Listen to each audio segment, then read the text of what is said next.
هو انا بجد ولا AI؟ في الفترة الأخيرة كل ما بننزل صورة على فيسبوك أو انستجرام أول كومنت بيجي لنا هو أنت بجد ولا ذكاء اصطناعي؟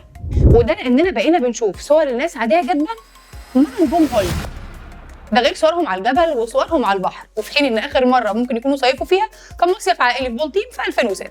طفرة من الذكاء الاصطناعي مخليه الكل مش مصدق هو أنت بجد ولا AI، وده في حد ذاته بيقول لنا حاجة مهمة جدا، ان الذكاء الاصطناعي بقى بيقلدنا لدرجه ان الناس ما بقتش قادره تفرق بين الحقيقي والمصنوع.